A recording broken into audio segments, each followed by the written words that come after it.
Bonjour, quel type de pensée pour ce merveilleux jour et pour tout le temps?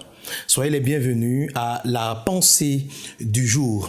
Aujourd'hui, pour la pensée de la journée, pour la pensée du jour, j'aimerais attirer notre attention sur un texte de la parole de Dieu et je prie que cette parole nous motive, nous encourage. En Luc chapitre 8, verset 25, il est dit « Puis il leur dit, où est votre foi? Où est votre foi ?» Saisis de grande frayeur, ils se dirent les uns aux autres aussi, quel est donc celui-ci qui commande au vent et à l'eau et qui lui obéisse? Où est votre foi?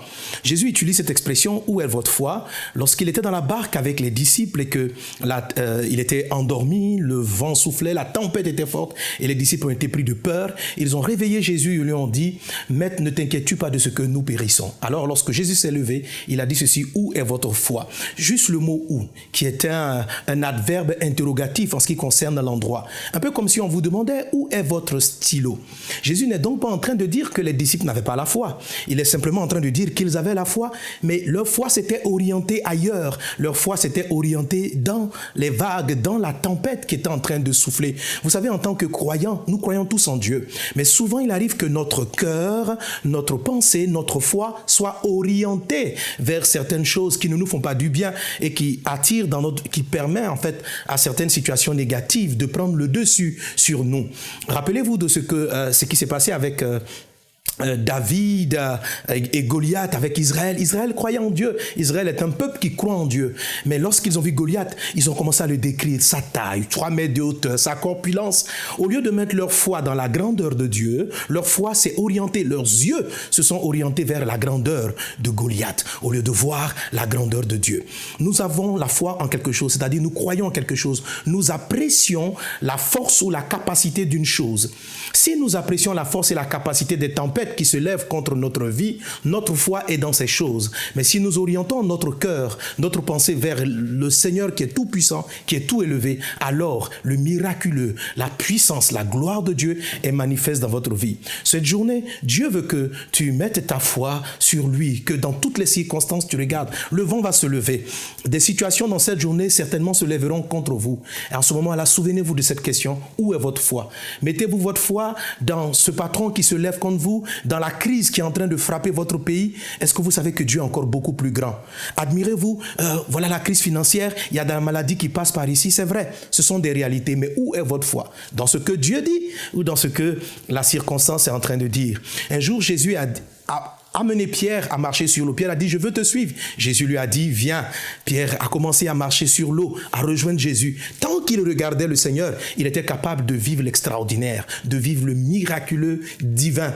Mais la Bible dit à un moment donné, voyant que le vent était fort, Pierre eut peur et il se mit à s'enfoncer. Jésus l'a tenu par la main et lui a dit, pourquoi as-tu douté? En quoi est-ce qu'a consisté le doute? C'est cette phrase-là, voyant que le vent était fort. Au lieu de continuer à regarder Jésus, le tout-puissant, le miraculeux, il a orienté les regards de son cœur vers la puissance et la force du vent, ce qui a entraîné sa noyade, et Jésus l'a tenu. Vous voyez, si vous regardez la crise, si vous regardez les difficultés, si vous regardez les complexités de ce monde, si vous regardez vos absences financières, vos problèmes financiers, vous mettez votre foi dans ces choses-là, dans leur capacité. Où est votre foi? C'est regarder à la capacité de Dieu. Lorsque c'est impossible de marcher sur les eaux, mais tant que Pierre avait les yeux fixés sur Jésus, sur la puissance de Jésus, car il a dit ceci, Seigneur, si c'est toi, ordonne à ce que je vienne sur l'eau en marchant. Car Pierre était convaincu que Jésus est capable de le faire marcher sur les eaux. Nous, en tant que chrétiens, nous sommes convaincus que Dieu peut tout faire. Mais souvent, face aux circonstances de la vie, nous prenons le temps de contempler, mais de façon négative, ces choses-là, la puissance de ce qui nous combat, la force des difficultés de la journée, le manque de moyens dont nous disposons pour résoudre tel ou tel problème. On n'a pas suffisamment d'argent pour résoudre tel ou tel problème. Où est votre foi? Dans votre absence, dans votre manque financier ou dans la grandeur du Dieu vivant? Aujourd'hui, que nos yeux soient sur le Seigneur. Prenons le temps, admirons sa grandeur. Vous voyez, dans la prière du Notre Père, Dieu commence à nous apprendre à prier en disant ceci. Lorsque vous priez, dites ceci, notre Père qui est aux cieux, que ton nom soit sanctifié. Le Seigneur nous amène à ne pas d'abord exposer nos difficultés à Dieu, mais à penser d'abord à sa grandeur, que notre Père est dans le ciel. Notre Père, il est puissant. Notre Père, il est grand. Lorsque vous avez fini de voir la grandeur de Dieu, Alors quand vous venez dans la prière, vous lui dites, Seigneur, donne-nous notre pain quotidien, vous le sentez tout capable de le faire.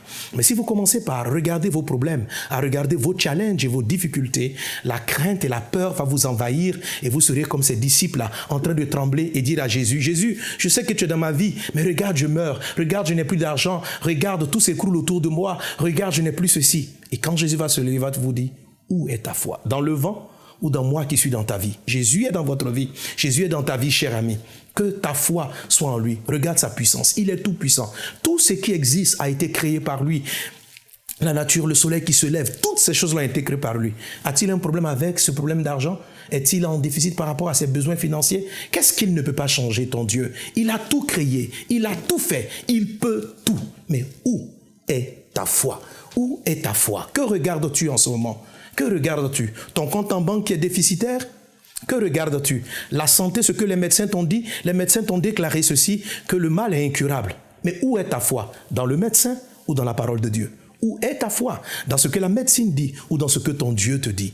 Que ce jour se lève avec cette grande pensée dans ton cœur. Oh Dieu, que mes yeux et ma foi soient toujours basés en toi, toujours sur toi, toujours appuyés sur toi. Que Dieu vous bénisse et je vous souhaite une extraordinaire journée dans la présence du Seigneur. Tant que nos regards sont sur Dieu, nous ferons des exploits parce que Dieu peut tout. Dieu est tout. Peu importe ce que les gens peuvent dire, peu importe ce que les circonstances nous racontent, que notre foi soit en Dieu. Où est votre foi? Moi, je réponds, ô Seigneur, donne-moi ce que ma foi soit toujours en toi. À très bientôt. Amen. Pour aller plus en profondeur, vous pouvez lire et télécharger la version complète de cette pensée du jour sur le site enseigne-moi.com.